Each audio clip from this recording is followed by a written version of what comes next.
Hi, I'm Dale Meyer, and I'm pleased to welcome you to the studio, the improvised studio of Concordia Seminary, St. Louis, here at our Houston location.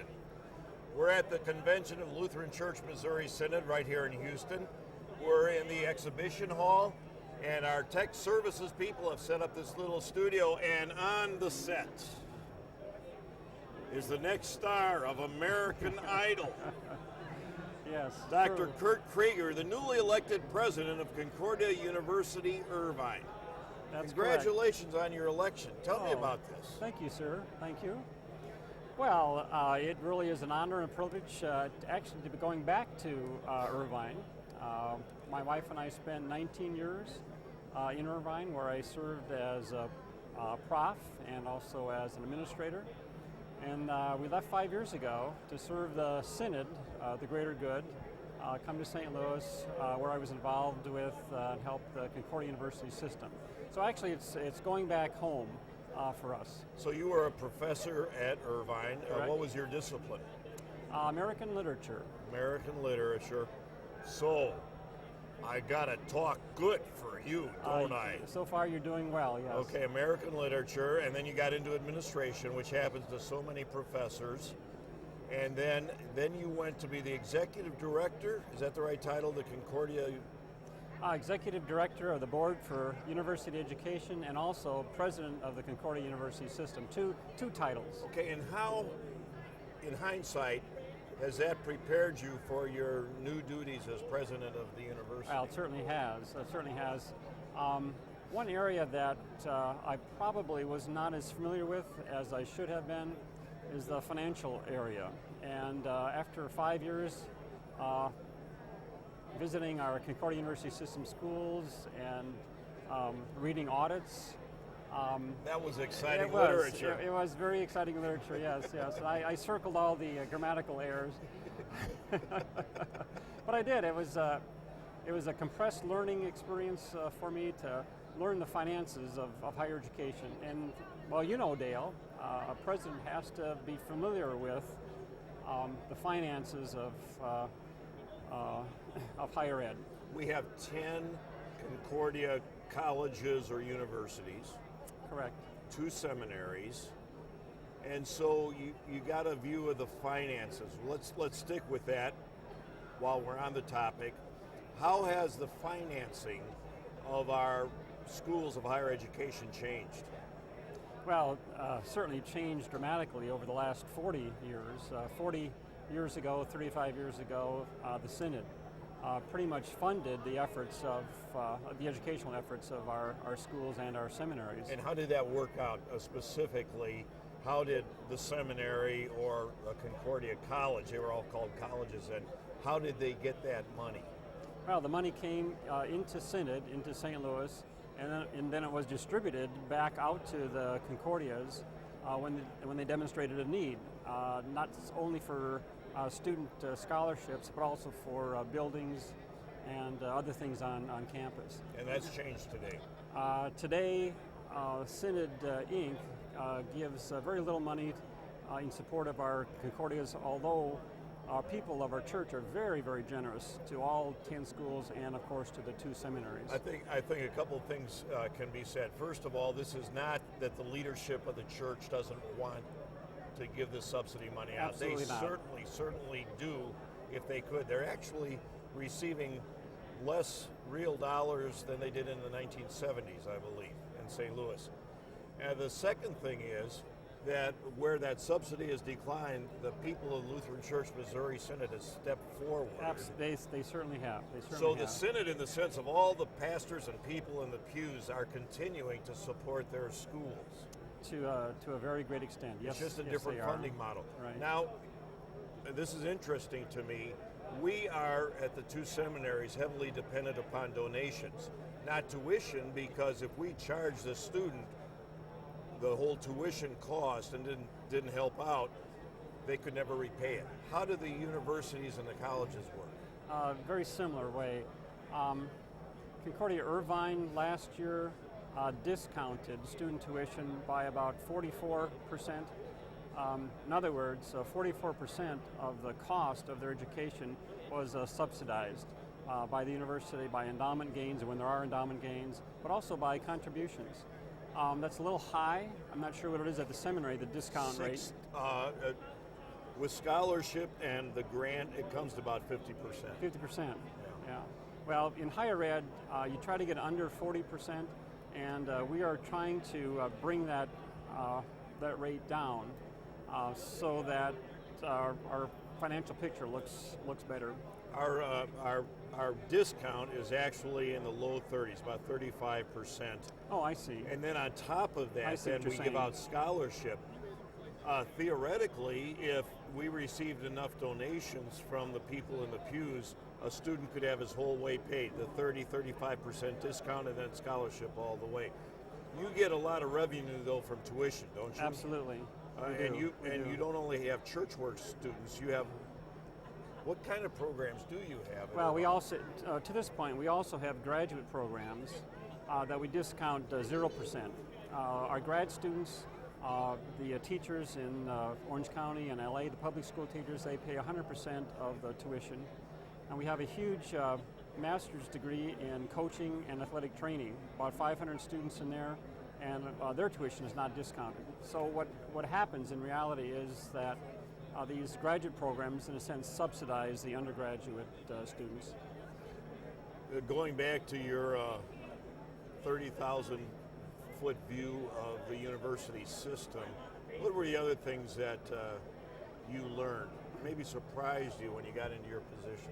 I'm not sure this surprised me or not. Was reconfirmed. Leadership is everything.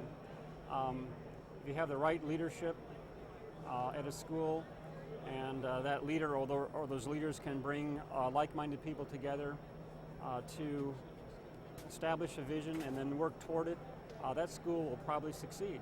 It's not an easy thing. It is not an easy thing to do. If you have people going off in all kinds of different directions, it's much more difficult to offer a high-quality education. Somebody pointed out that with faculties, most of them have PhDs, and to get a PhD, you have to be somewhat strong-willed and intelligent. It's like herding cats sometimes, but you know.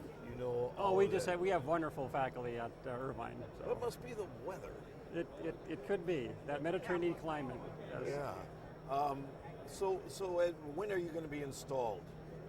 I'll be installed opening service in August. The inauguration, though, the coronation, they say, is October 9. Have you assumed your duties already? Oh yes, yeah, July 1. And I've been on the job for 13 days and have made only about 15 major mistakes. So my colleagues tell me that's a pretty good ratio. A little over one a day. Yeah, that they tell you about it. Yeah, I know right. from my experience, it's the ones they tell you about. Do you, at this early stage, have some hopes and aspirations for your tenure at Concordia? Well, maybe it's the atmosphere here, but I certainly would like to help increase the number of church work students that Irvine recruits and produces. I agree with the tenets of the What-A-Way initiative, and that is our church body is going to be facing a shortage of pastors and teachers and other commissioned ministers 7-10 years from now. That's what the statistics I see point to. It's a kind of a hard case to make today because not all of our seminary graduates have been placed. Some of our teacher graduates are still looking for positions in July, but the statistics point to the, I think, certainty that a shortage is on the horizon. The students that Concordia Irvine sends to Concordia St. Louis are excellent. Well, thank you. We really appreciate them. We also have a partnership through the CCMC, the Cross Cultural Ministry Center. Could you tell us what you know about that? Yeah, I'm not really up to speed. 5 years ago when I left, the program admitted maybe 5 or 6 students per year. It has maybe 20 students, and these students work full-time, and they go to class in the evenings, and they're preparing to be pastors, mostly pastors in ethnic communities. And what they do is they're assigned to a church, their freshman year or first year, and they are, in a sense, on vicarage, first year and second year or third year and fourth year. And when they graduate with a master's degree in theology and culture, then they are certified by Concordia Seminary in St. Louis for ordination. And so it's a nice partnership, and there probably are 50, 60 guys out there today serving in Southern California and Arizona who have gone through this ethnic pastors program. I remember meeting one of them who came to St. Louis to be certified, a PhD.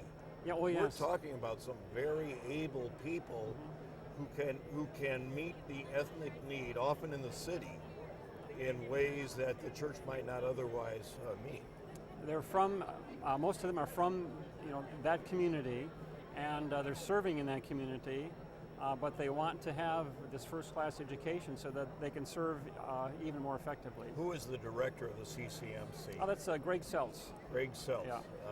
Soon-to-be doctor, maybe? That's right. He's in his PhD program at Concordia Seminary, and he's a good guy who has a real love for the city, for ethnic ministry, and he's experienced in it too. I think he calls his guys Navy SEALs for Christ. I think that's the terminology or that's the kind of the mindset that he tries to develop in these guys. You never give up, never give up, never give up for the sake of the gospel. And when we talk about the CCMC, that gives us an opportunity to say, it used to be that if you wanted to be a pastor, you packed your little suitcase and you went off to St. Louis or Springfield, now Fort Wayne. We actually have 7 routes that lead to ordained ministry from Concordia St. Louis. 2 of them are residential. The others are distance or contextual programs like the CCMC. It's really changed a lot. And as What Away tells us, we have to get these pastors out because we're just not producing enough each year. We do. And ethnic pastors particularly are in demand in Southern California, Arizona, and the other areas that surround Concordia University, Irvine. Well, you've got a wonderful opportunity ahead of you, and the St. Louis Seminary wants to be a good partner with you. I'd like to see our CCMC connection be increased and strengthened in various ways. And look forward to working with you. Yeah, I do. You know where my office is, and I know where yours is. That's if true. We can just get a few more hours in the day, we can do this. Now, testimony there too. Here's a tie. I'll get this out of the wrapper. Leave it in. I can go swimming with it on. Okay.